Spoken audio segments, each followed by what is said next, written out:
Living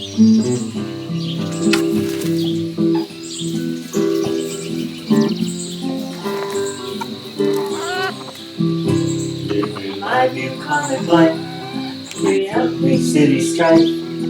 Horses, chicks, and dogs, they are my neighbors. I cook and some spin, and move the horses into the barn. Then time to move them out again. Red barns, green pastures, beautiful white houses. The view I see each day when I arise. This life pleases me, as it is plain to see. I'm living my bucolic life.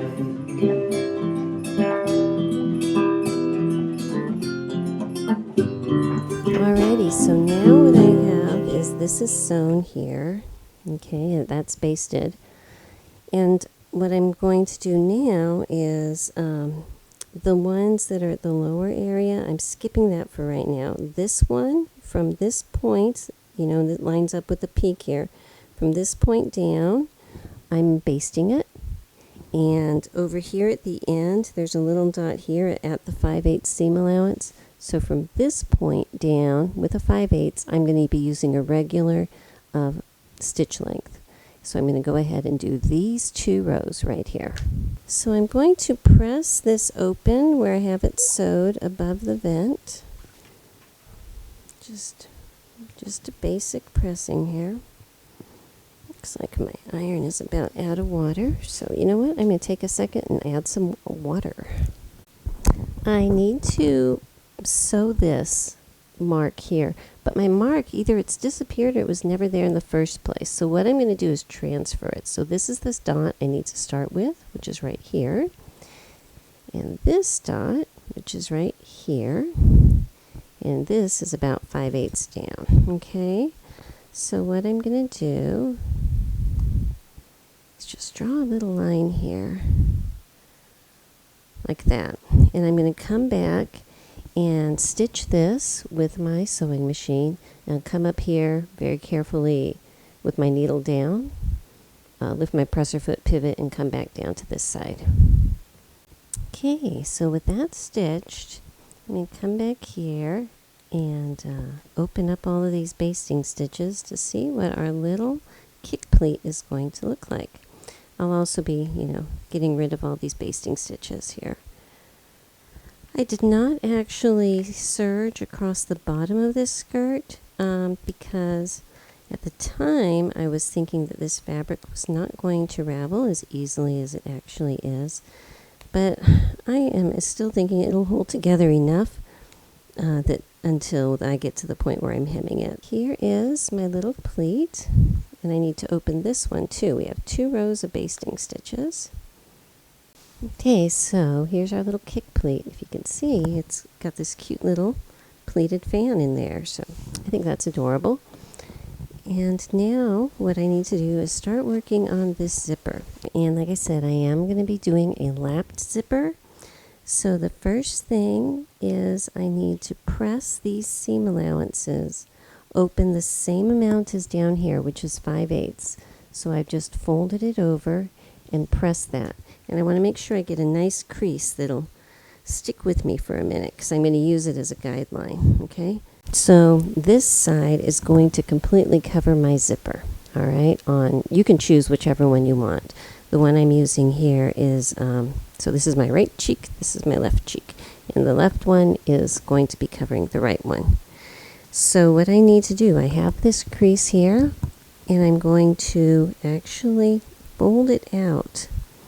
And this is why I usually like to have a larger seam allowance, but we can make this work. I'm going to fold it out about 1/4 inch. So if you can see, here's the crease that I pressed in, and now this part here, just ignore the little hairs and lint, my animals, but I have it folded out about 1/4 inch beyond that, okay? Okay, I just put a couple pins there to hold that seam allowance pushed out a little bit. I put a piece of my double-sided water-soluble basting tape on the right side of my zipper. Sometimes I need to use a little straight pin to get it started.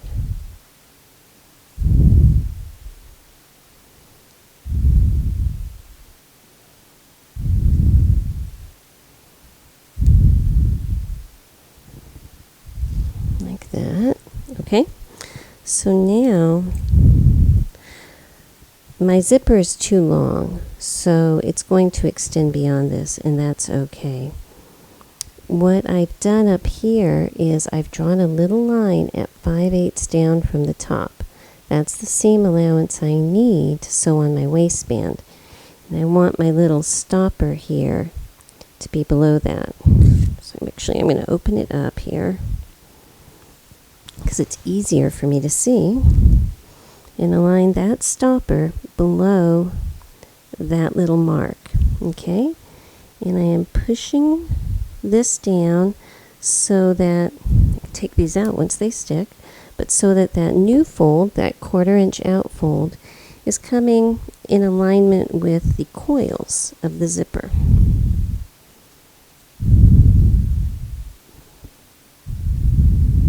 Like that. So I can get all of this out of the way, and I'm going to come in with my narrow foot or your zipper foot or whatever, and I'm going to sew this, I'm going to sew this close to this edge here all the way down, and I work from the top to the bottom. Okay, so if you can see, I have this side sewn on, and right here is my stitching line that's really close. This is the other side I need to put on, and when we're laying this side, we're going to want to lay it so that the edge of this fold line comes up right next to our pressed crease on this side, okay, so that it looks like this same seam line just continues all the way up. Now, the reason I usually want a larger seam allowance is because this is going to get pretty tight here. Okay, you can see that if I am stitching, this is my serged edge here, okay, and I'm going to be barely grabbing it right here. I may, once I get that one on, come back and do a second row of stitching just to catch the outside edge over here, just to make sure I have it. But usually I'll give myself a 1 inch seam allowance. I just didn't think about it. So what I'm going to do is go ahead and put a second row of tape on this side, again, fairly close to these coils here, because that's where this needs to stick onto. I can just fold it over here out of the way. And this is where my zipper opening ends. So I'm just going to go just a little ways past that here. Cut that tape and go ahead and pull the paper off of it. Oops, it jumped right off, didn't it? Let me just set it back down over here. Alright, so this is my tape.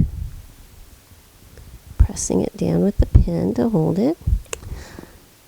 Okay, so now I'm going to start down here, fold this whole thing over to start with, and very carefully guiding this side up so that I can see that its edge is to this crease line and the serged edge is right on top of that tape. And I want to make sure that when I get to the top, my two tops are matching. Okay, so let me just push this down really strongly here. Try to push it open and get an idea. I think I'm okay. Okay, so I have it pressed down. Before I do anything, I'm going to put a little pin here to keep this top edge aligned over on top of here so it doesn't want to open up while I'm trying to sew, okay? So now what I'm going to be able to do is figure out, here's the bottom. Actually, I'm going to put a little pin here. This is, see, here's the bottom of where my zipper's going to be. So I'm just going to put a little pin there so I can know where that is. Okay, so on the other side, I put this pin where I need to cut across. And I'm going to be sewing this way for the return trip, just because I really want to keep a close eye on where my seam allowance is here, up next to the coils. I want to watch my stitching on those coils. So I'm transferring the mark from, pulled my little pin out, so this is where I need to cut across. And then I'll be turning and going straight up. Now, as I'm stitching with my little narrow foot, I'm going to come all the way up. And when I get to the top, remember, it's still pinned closed on this side, okay? I'm just going to move this little tape from this top of the zipper over just to make sure that it stays. Oopsie. I'm going to move this, keep this little tape from the top of the zipper, scoot it over when I get to the top, just to make sure everything stays nicely aligned. So I'm not sure if you can see, I ended up doing 2 rows of stitches. I did one at the standard stitching line, which is about midway on the tape, and then I came back and did another one even closer, just to make sure I would catch it. If you're going to do this, cut your center seam wider so that you have at least a 3/4 inch seam allowance. Honestly, an inch is best, but I feel safe with it the way it is now. So if you can see, let me raise you up. Okay, I'm going to go ahead and press this, and it should blend. So you can see that the same seam line here, well, I don't know if you can see or not, but this is the seam line here, and it follows straight up. And because it's a lap zipper, it's covering the zipper. So yes, my zipper is navy blue, but only that little bit of the coil is showing, and it's lapped, so it's pretty well hidden. So that's how I finished off my back. So now I need to move forward, and I have my front piece here that I've sewn the darts on, and I need to go ahead and press these darts to the side. And if I haven't shown you already, on a standard ironing board, there's a curve right here. If you put your darts over that curve, in general, you'll get the right edge, the right shape, so that you can press and everything will lay nice and flat. Now, if you press it and it's not wanting to hold its shape really strong, get a clapper. My clapper is a piece of wood left over from our countertop project. And while you use a hot steam iron, then you can press it. And this wood, it doesn't have a finish or anything on it. It's just a raw wood, okay? And because of that, it can absorb some of that moisture, help it cool down while the pressure is on there. And it helps make it nice and flat and crisp. So I'm going to go ahead and press this side also, and then serge down both sides of my front piece. Alright, so I'm just going to match up my skirt top, bottom, and all points in between here on both sides. And I will be stitching it at a 5/8 inch seam allowance. Okay, all the way down here. I'm going to do that on both sides and then press these seams open. Okay, so it's all sewed together, but before I finish up inside, this is the bottom of my zipper. This is way too long. I'm going to shorten it. So I'm going to lift it up just a hair and take about 1/2 inch below where my cross point is. Just got a needle and thread here, and I'm going to make several little bar tack stitches going across here just to make it super secure that it's going to hold together nicely. Now I'm going to shorten it so about 1 inch below that point where I made the bar tack is where I'm cutting it. And I've got a piece, this is actually a little piece of acetate hem binding. And I'm folding it over about 1/2 inch. And I'm going to place it over the end of my zipper here. and sew straight across right here.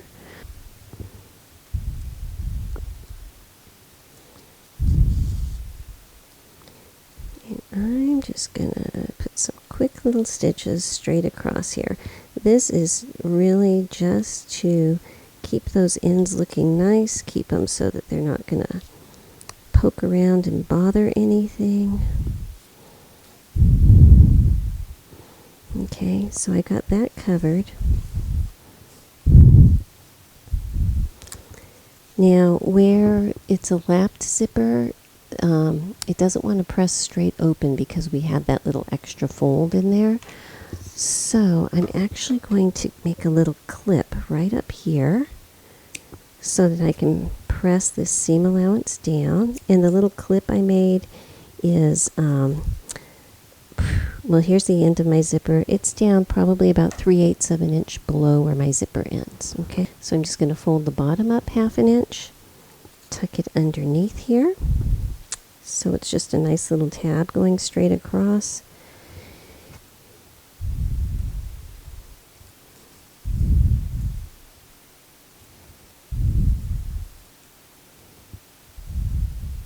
Okay, tie a little knot here at this end and just bury it. I'm just going to come on the edges of this little acetate part here and just trim those with my pinking shears like that. Okay, so now this part is nice and flat. The zipper's not going to poke. Hopefully it should be just fine like that, and I'm going to go ahead and get started with the waistband.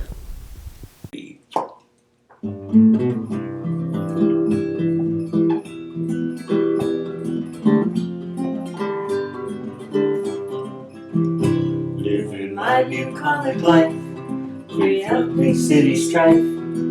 Horses, chicks, and dogs, they are my neighbors.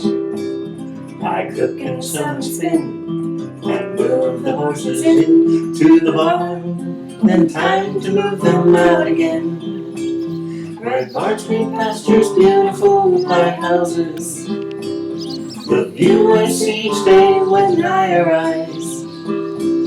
This life pleases me, as it is plain to see. I'm living my bucolic life.